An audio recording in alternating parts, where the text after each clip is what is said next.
Thank you all for the invitation to speak tonight. My name's Brad Zehr. I'm a fifth-year medical student. More on that in a bit. I want to start by acknowledging that I'm a grateful beneficiary of the Tauber Family Scholarship Fund, the Class of 1977 Scholarship Fund, and the Langdon Parsons Scholarship Fund. I'm humbled and when I think about the generosity and commitment that you all have shown to the next generation of physicians. I'm the first person in my family to go to medical school, and like many of my peers, it's only possible because of funds from scholarships like this, as well as financial aid. So I'd like to share with you a little bit about myself. I was born in Fort Wayne, Indiana, which is a medium-sized Midwestern city about halfway between Indianapolis and Detroit. Just for context, I've mentioned this at my table, but all 8 of my great-grandparents came from a same county in rural Indiana. They all grew up on a farm. And so when I told my grandparents I was going to Boston, they could hardly believe it. It's a pretty long way to go. In middle and high school, my passion was music, specifically classical and jazz saxophone. I can't say enough about music education, especially during teenage years, just teaching about practice and discipline and struggle and creativity. And also I met some of my first amazing coaches through music.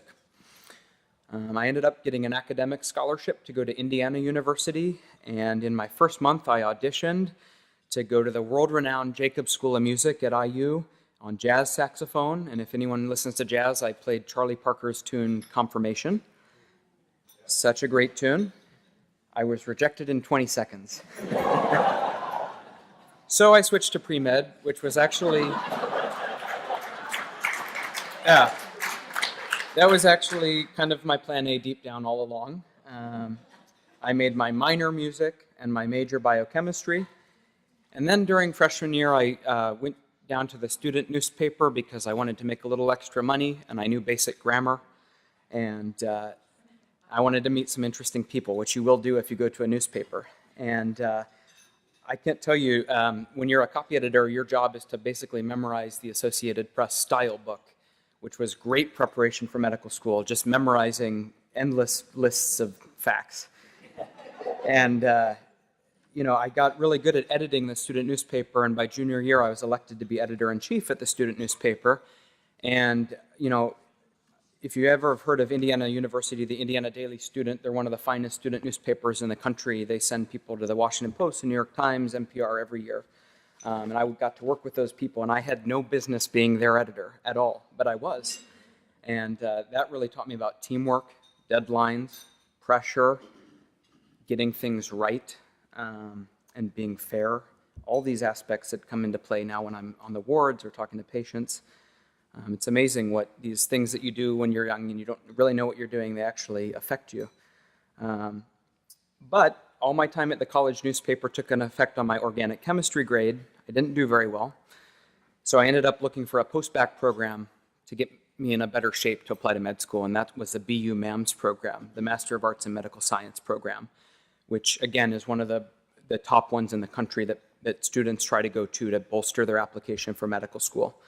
And in that program, I found a mentor, Dr. Condror, in the biochemistry department. The medical students know him from his famous MAP kinase lecture. And with him, I studied insulin signaling, and I did many Western blots and qPCR and wrote a master's thesis and got into BU Med School. So I really was interested in biochemistry, genetics, the new way that we're using precision medicine, targeted therapies in oncology. So I kind of set my sights on hematology oncology as the field that resonated with me. And I read a few amazing books. The most famous one is the one by Dr. Siddhartha Mukherjee, The Emperor of All Maladies. This was a few years ago, won the Pulitzer Prize. And he really opened my mind to the long history of cancer and the perpetual struggle to refine our understanding of malignancy. And so oncology really caught my eye. And then things were going really well until the Friday in August of my second year, when I got news that my best friend and my high school valedictorian, who was always a couple years ahead of me in life, he had actually died of suicide during his 3rd month as an intern at New York Presbyterian Cornell, the internal medicine program. And, being in New York City where all the media is, it got picked up and got a lot of coverage, and people are writing about what does this mean about mental health and medicine.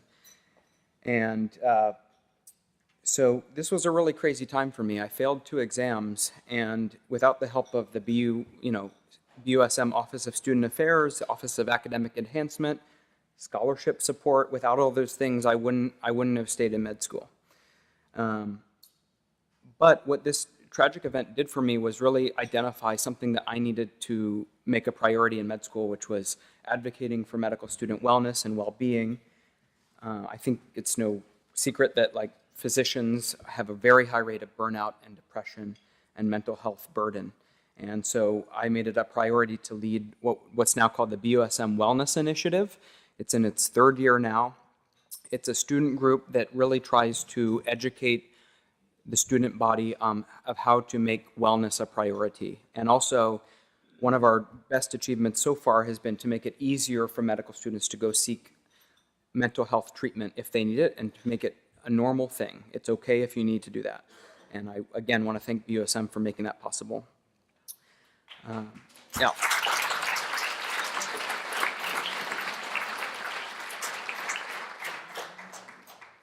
And again, I think BU is positioned really well right now to be a leader in this issue.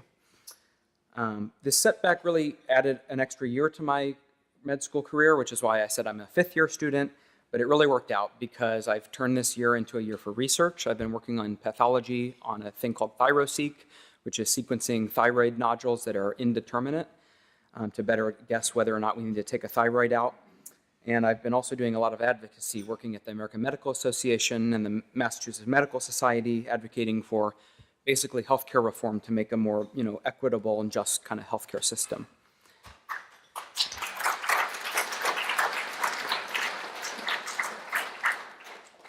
So again, I want to thank you all for listening to my story, and I want to thank the BUSM Development Office for hosting this dinner, and thanks to all the alumni and the donors who make this a priority. And we were talking about this earlier, is that I hope to be in your shoes down the road when I'm in your position and pay it forward to the next generation. So thank you.